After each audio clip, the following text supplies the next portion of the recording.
Okay, तो आज हम देखेंगे लॉर्ड वेलिंगटन, जो जो जो कि लॉर्ड इरविन के बाद 19 का 1936 से 1931 था। तो अब लॉर्ड वेलिंगटन देखेंगे 1931 से 1936, जिसमें कि बहुत सारे इनके समय में घटनाएं हुई, जिसमें 5-7 घटनाओं को हमने यहाँ पे नोट डाउन किया है। इसमें पहली घटना है सेकंड गोलमेज सम्मेलन। फर्स्ट गोलमेज सम्मेलन लॉर्ड इरविन के समय में हुआ था। फर्स्ट और सेकंड दोनों लॉर्ड इरविन के समय में हुआ था। नहीं, फर्स्ट गोलमेज सम्मेलन लॉर्ड इरविन के समय में हुआ था। सेकंड गोलमेज सम्मेलन लॉर्ड वेलिंगटन के समय में हुआ, जिसका प्रतिनिधित्व गांधी जी ने किया। कांग्रेस के प्रतिनिधि के रूप में वो ये राउंड टेबल कॉन्फ्रेंस में शामिल हुए थे। पुनः एक और घटना थी, जिसमें पुनः गांधी जी द्वारा सविनय अवज्ञा आंदोलन शुरू किया गया। गांधी जी द्वारा पुनः गोलमेज सम्मेलन शुरू किया गया। अगली घटना थी रैमजे मैकडोनल्ड के द्वारा की गई, जिसमें ये किया गया कि एक अलग पंचायत की स्थापना की गई, घोषणा की गई। 1932 में रैमजे मैकडोनल्ड द्वारा सांप्रदायिक पंचायत की घोषणा की गई।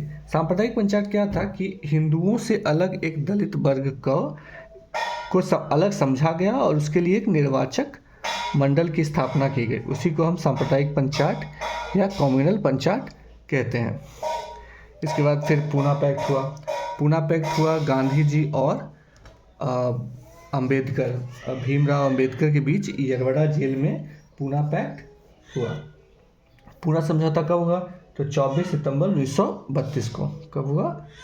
24 सितंबर 1932 को पूना पैक्ट हुआ।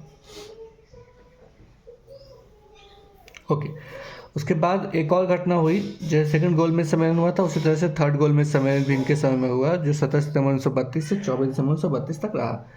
सेम इसमें किसी ने भाग नहीं लिया। सेकंड गोलमेज सम्मेलन में कांग्रेस ने भाग लिया था। तृतीय गोलमेज सम्मेलन में कांग्रेस ने भाग नहीं लिया। इसमें एक महत्वपूर्ण घटना थी जो बिहार के लिए स्पेशली है कि बिहार में 1934 में भयंकर भूकंप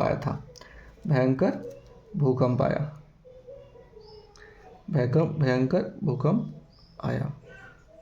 एक और घटना हुई जो कि सबसे महत्वपूर्ण है, जो जिसको भारत के कॉन्स्टिट्यूशन के निर्माण के समय में की तरह अगर देखा जाए तो सबसे महत्वपूर्ण ये आता है कि भारत शासन अधिनियम 1935 पास हुआ। इसमें 321 धाराएं थी और 10 सूचियां थी। 2 पॉइंट छूट गया था, जिसमें कि भारत से वर्मा अलग हुआ।